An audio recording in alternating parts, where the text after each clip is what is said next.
오늘은 오랫동안 기도로 준비했던 항존직을 선출해서 우리 교회의 장로님으로, 권사님으로, 안수집사님으로 세우는 공동위회가 진행이 됩니다. 많은 분들이 한신교회에서 새로운 직분자들을 세운다는 소식을 듣고 저에게 많이 걱정하는 이야기를 했습니다. 문제가 해결되지도 않은 상태에서 선출하면 어떻게 하냐라고 하는 이야기였습니다. 그런데 너무 감사하게도 오늘 장로 후보자로, 안수집사 후보자로, 권사 후보자로 올라오신 한 분 한 분의 면면을 보니까 걱정하지 않아도 되겠다라고 하는 마음에 제가 들어서 너무 감사했습니다. 저보다 훨씬 더 훌륭한 우리 믿음의 성도들이 다 지금 장로 후보자로, 안수집사 후보자로, 권사 후보자가 되었습니다. 그것만 보더라도 참 감사할 일입니다. 중요한 것은 그 한 분 한 분이 우리 교회의 항존직으로 임명받고 또 그들을 통해서 우리 교회가 하나가 되고 더 큰 은혜를 향해서 나아가는 교회가 되기를 위해서 중요한 것은 우리 모든 성도들이 먼저 기도해야 될 줄로 믿습니다. 우리의 기도로 그들이 하나님의 뜻에 따라서 잘 하나님의 일들을 감당할 수 있기 때문에 그렇습니다. 사실 우리가 잘나고 똑똑해서 하나님의 부르심을 받았던 것은 아닙니다. 이미 하나님의 은혜 때문에 예수 그리스도의 보혈의 공로로 우리가 하나님의 자녀 삼아주시고 하나님께서 맡겨주신 직임들을 감당할 수 있습니다. 세상의 직분과 교회의 직분은 뭔가 다릅니다. 왜냐하면 세상의 직분은 물질을 가지고 실력을 가지고 자기의 능력을 가지고 할 수 있지만 교회의 직분은 은혜가 있어야 됩니다. 은혜가 없다라고 하면 아무리 똑똑하고 아무리 큰 일을 감당할 모든 조건을 다 갖췄다 하더라도 하루아침에 무너지고 넘어지는 것이 직분자의 모습인 것을 우리가 볼 수가 있습니다. 저는 우리 한식의 모든 성도들이 직분자를 뽑고 또 내가 직분자가 될 때에 꼭 기억해야 될 것은 내 생각대로 되는 것이 아니라 하나님의 은혜로 된다라고 하는 사실을 깨닫고 먼저 하나님의 은혜의 자리를 사모할 줄 아는 우리 모든 성도들이 될 수 있기를 간절히 소원합니다. 오늘 끝나는 것이 아니라 내년에도 내후년에도 우리 항존직 직분자들은 세워가려고 합니다. 한 5년 정도 저희 교회가 지금 항존직 직분자를 뽑지 않았기 때문에 숫자에 비해서 우리 장로님의 숫자가 절대적으로 부족하다고 하는 것이 다른 사람들의 의견이어서 저는 3년 동안 계속해서 우리 장로님들을 뽑을 예정에 있습니다. 여러분 기도해 주시고 여기 올라오신 모든 분들이 앞으로 우리 교회의 장로님들이 되실 분들입니다. 서로 기도하면서 협력해서 아름다운 결과들을 도출할 수 있도록 여러분들이 협력해 주시기를 바랍니다. 저는 오늘 한종직 선거를 앞두고 7집사를 택하라 라고 하는 제목으로 초대교회에 7집사를 어떻게 세웠는지, 그리고 그분들을 통해서 초대교회가 어떻게 하나님의 역사들을 만들어 갔는지를 함께 생각하려고 합니다. 사도행전 1장 8절에 보면 예수님께서 오직 성령이 너에게 임하시면 너희가 권능을 받고 예루살렘과 온 유대와 사마리아와 땅끝까지 이르러 내 증인이 될 것이다 라고 말씀합니다. 이미 예수님께서 승천하시기 바로 직전에 사도행전 1장 4절 말씀해 보니까 너희가 예루살렘을 떠나지 말고 내가 너에게 약속한 성령을 기대하고 소망하며 기다려라 라고 말씀합니다. 이 말씀을 받았던 믿음의 사람들, 사도들과 120명에 달하는 제자들이 마가다락방에 모여서 기도하기를 시작합니다. 예수님께서 약속하신 그 성령을 기대하고 소망하면서 기도했을 때에 갑자기 불의 혀처럼 성령이 임하고 바람처럼 하나님의 성령의 역사가 임하게 됩니다. 그리고 나서 사도행전 2장에 보면 성령 충만했던 믿음의 사람들이 나가서 예수 그리스도의 복음을 증거하기 시작합니다. 그 전까지 그들의 모습은 어땠습니까? 예수님이 십자가에 못 박혀 돌아가시는 그 현장을 목도하면서 더 이상 예수님의 시대는 끝났다 생각을 했습니다. 메시아로 생각했던 그분이 아무런 힘없이 십자가에 못 박혀 죽는 현장을 보면서 그들은 다 돌아서기 시작했습니다. 다른 사람은 다 배반해도 나만은 결코 배반하지 않겠다라고 했던 베드로마저 예수님이 십자가를 지고 끌려가는 그 현장에서 어린 아이가 당신이 예수님과 같이 있지 않았습니까? 예수당이냐라고 했을 때 아니다, 저주하면서 부정했다라고 성경은 기록하고 있습니다. 그래서 예수님께서 더 이상 그들과 함께 계시지 않았을 때 승천하는 장면을 목도했지만 여전히 불안 속에 있었던 것이 120명의 믿음이었습니다. 그런데 여러분, 그들에게 놀라운 변화가 일어납니다. 성령 충만의 역사를 경험하고 그들은 더 이상 문을 잠고 숨어서 예배드리는 사람들이 아니었습니다. 숨어서 기도하는 사람들이 아니었습니다. 문을 박차고 나와서 거리 한가운데 나가서 너희가 죽인 그분이 메시아이시고 그 예수님이 우리를 구원할 그리스도이시다 라고 선포하기를 시작합니다. 그런데 여러분, 더 놀라운 사실은 이 말씀이 선포되기를 시작하니까 그 말을 들었던 수많은 사람이 가슴을 찢고 기도하기를 시작합니다. 회개하기를 시작합니다. 우리가 어떻게 하여야 구원을 얻겠습니까? 그리고 하루에 3,000명씩, 하루에 5,000명씩 모여서 예수 그리스도를 주로 고백하기를 시작했다고 성경은 아주 분명하게 증언하고 있습니다. 이렇게 모였던 교회가 예루살렘 교회였습니다. 오늘 우리가 읽은 사도행전 6장 1절에서 7절까지 이 말씀은 그 예루살렘 교회의 이야기입니다. 그렇게 많은 사람들이 모여들기 시작하니까 교회가 하나의 조직을 갖추게 되고 교회의 공동체를 이루어가기 위해서 뭔가 하기를 시작합니다. 참 그런 것 같아요. 아무 일도 하지 않을 때는 문제가 일어나지 않습니다. 그런데 뭔가 일을 하려고 하면 그 안에 언제나 문제가 일어나는 것을 볼 수가 있습니다. 예나 지금이나 그랬던 것 같습니다.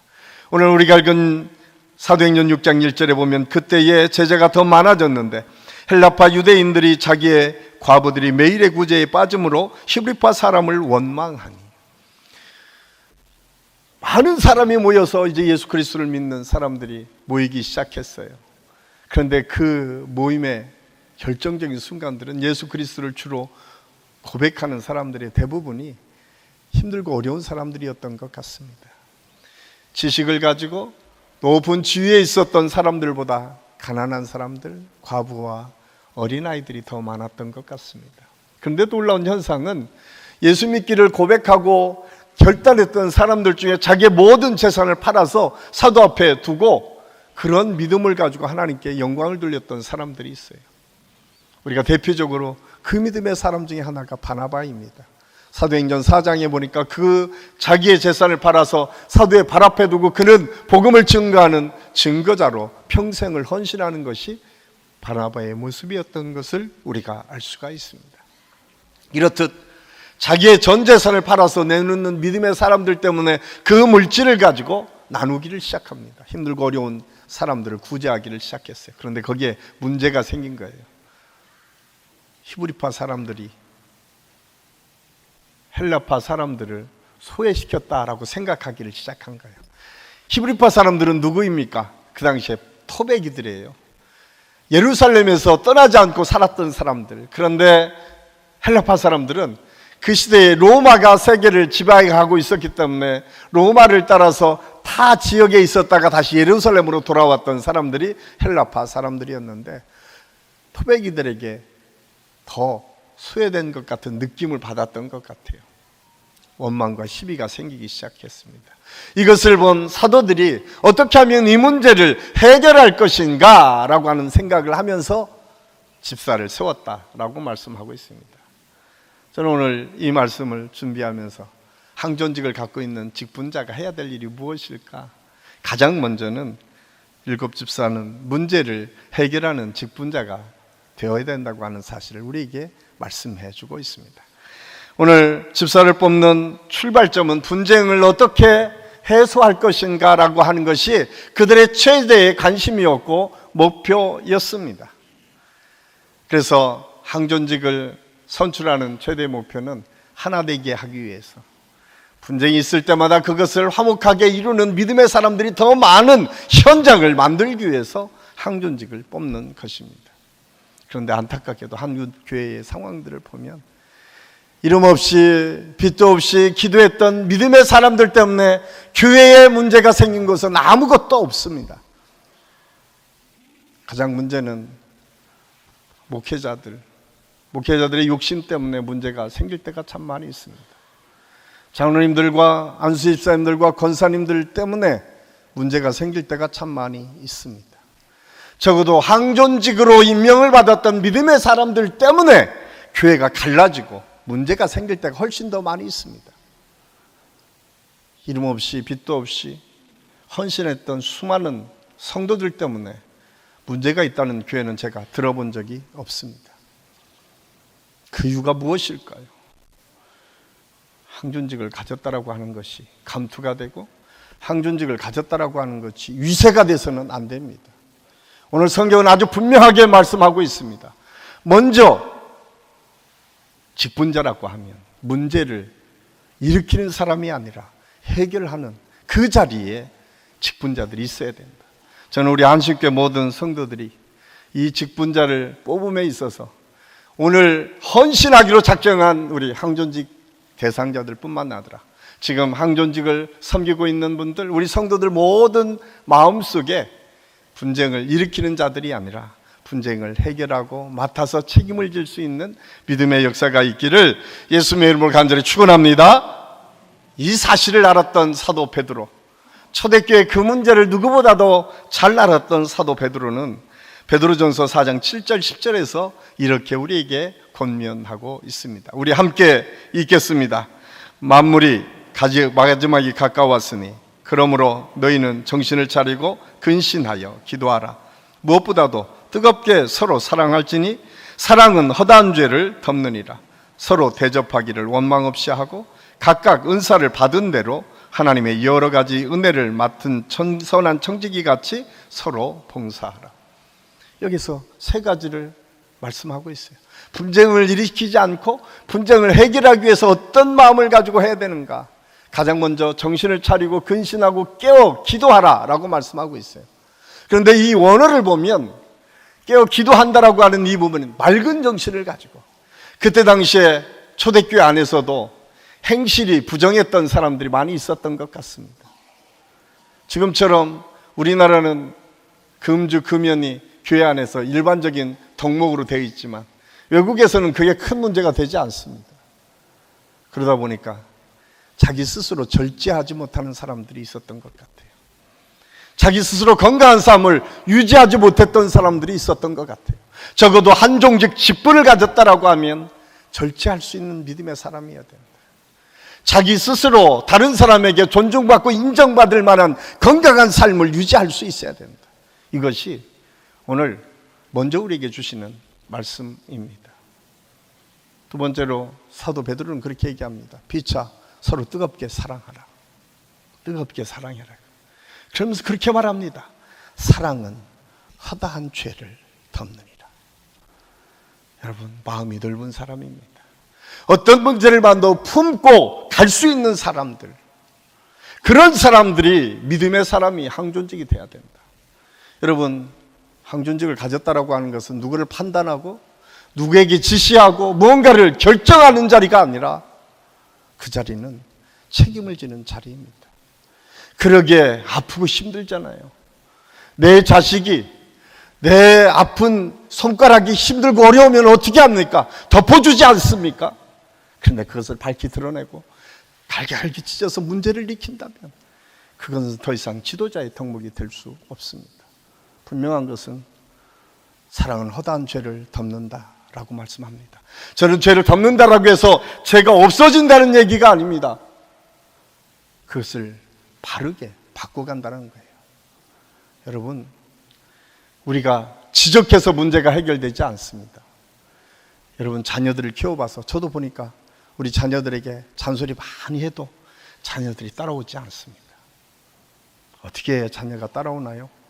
내가 그렇게 살면 자녀들이 그 걸음을 쫓아옵니다.